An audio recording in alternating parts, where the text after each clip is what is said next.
Welcome back, my spooky friends, to a place where shadows dance and whispers echo with the weight of unspeakable horrors.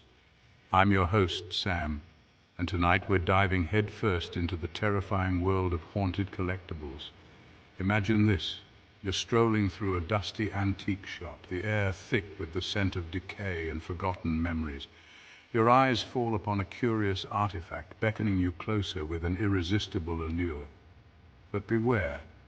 For some objects harbor a dark secret, a malevolent energy that clings to them like a shroud. These are not mere trinkets to be admired, they are vessels of misfortune, imbued with the power to ruin lives and shatter sanity. Tonight we explore the chilling tales of those who dared to possess these cursed objects. Let their stories serve as a warning to those who seek thrills in the shadows.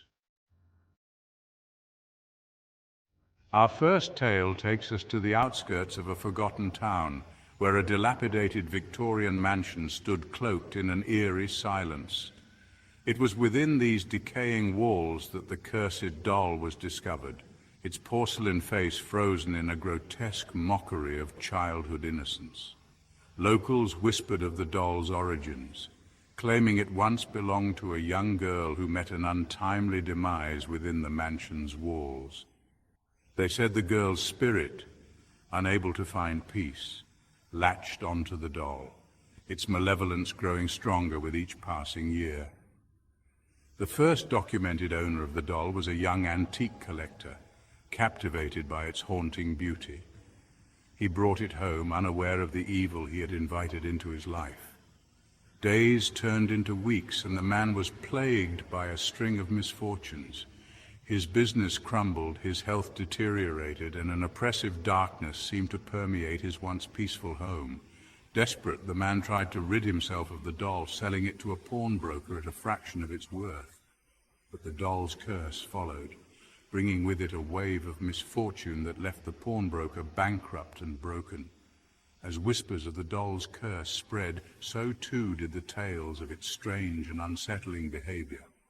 Witnesses claimed to have seen its head turn, its lifeless eyes following them with an unnerving intensity.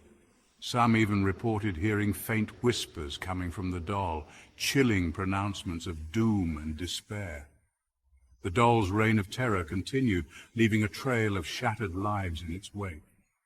Each new owner, lured by its deceptive beauty, would soon regret their decision, their lives spiraling into chaos and ruin. Today, the cursed doll's whereabouts are unknown. Some say it's locked away in a private collection, its evil contained. Others believe it's still out there, waiting for its next unsuspecting victim. But one thing remains certain. The cursed doll serves as a chilling reminder that some objects are best left undisturbed, their dark histories buried beneath layers of dust and forgotten memories.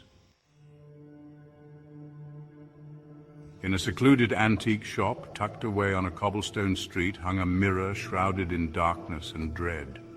Its ornate frame, crafted from tarnished silver, hinted at a former grandeur, now tainted by an insidious energy that sent shivers down the spines of those who dared to gaze upon its surface. This was no ordinary-looking glass. This was the haunted mirror, a portal to another realm, where shadows danced and whispers taunted the living with glimpses of their darkest fears. Its origins were shrouded in mystery, lost to the annals of time. Some whispered that it once graced the grand halls of a powerful sorcerer, its reflective surface used to conjure malevolent entities from the depths of the netherworld. Others claimed it bore witness to unspeakable acts of cruelty, its glass forever stained with the anguish of those who suffered within its presence. The shopkeeper, a wizened old man with eyes that seemed to hold ancient secrets, warned customers of the mirror's sinister nature, urging them to resist its allure. But his words were often ignored, drowned out by the siren song of curiosity that emanated from the mirror's depths. Those foolish enough to purchase the haunted mirror soon discovered its true nature. At first it was just fleeting glimpses of shadowy figures lurking at the edge of their reflection, gone in the blink of an eye.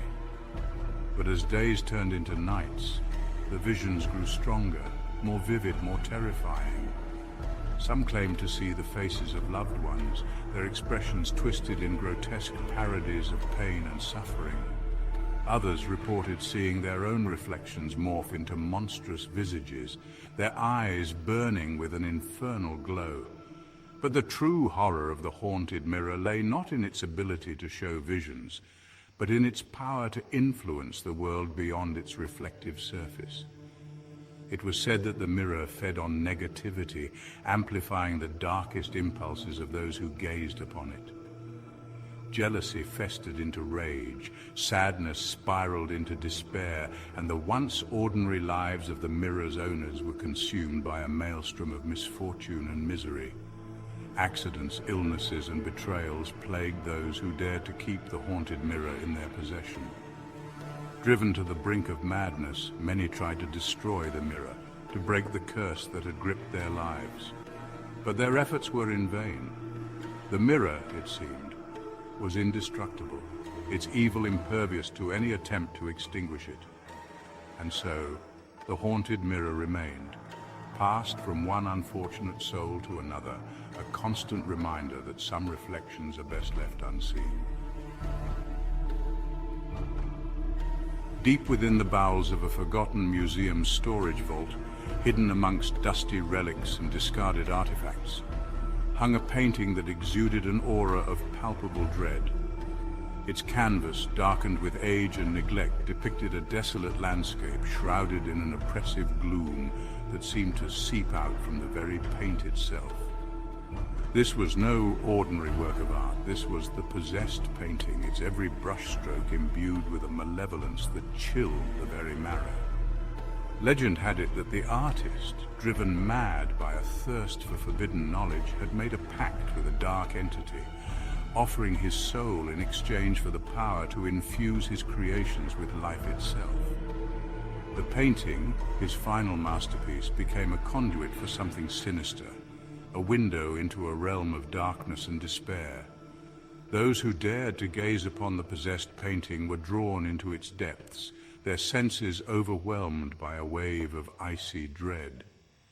The museum curator, a man of science and logic, scoffed at the rumors surrounding the painting, dismissing them as superstitious nonsense. But even he couldn't deny the unsettling feeling that washed over him whenever he entered the storage vault, his skin crawling with an unseen touch. One fateful night, as a violent thunderstorm raged outside, the curator found himself alone in the museum, his curiosity getting the better of him. Drawn to the storage vault like a moth to a flame, he unlocked the heavy door and stepped inside. As lightning flashed, illuminating the vault in a blinding white light, the curator's eyes fell upon the possessed painting. For the first time, he noticed the subtle details he had overlooked before, the way the figures in the background seemed to move, their eyes following his every move, the malevolent grin that seemed to spread across the face of the central figure. Panic surged through him as he realized the truth. The rumors were true. The painting was alive. As the storm raged on, the curator found himself trapped in the vault with the possessed painting, its evil influence growing stronger with each passing moment. The figures in the painting began to step out of the canvas, their forms shimmering and distorted, their eyes burning with an infernal light. Driven to the brink of madness, the curator could only watch in terror as the creatures from the painting closed in, their claws reaching out to claim his soul. The next morning, the museum staff found the curator's lifeless body slumped against the vault door, his eyes wide with terror, his face frozen in a silent scream. The possessed painting was gone, vanished without a trace. Some say it was returned to the depths of hell from whence it came, while others believe it's still out there waiting for its next unsuspecting victim. But one thing is for certain. The possessed painting serves as a chilling reminder that some creations are best left uncreated, their darkness forever sealed away. As we emerge from the depths of these chilling tales, remember that the line between our world and the supernatural is thin. easily blurred by the allure of the unknown. If you ever find yourself face to face with a haunted object, heed the warnings whispered on the winds of the unknown. Resist the temptation to possess such artifacts, for their darkness can spread like a virus, consuming all that you hold dear. Until next time, keep your eyes to the shadows and remember, sometimes the most terrifying monsters don't lurk in the dark, but in the objects we bring into the light.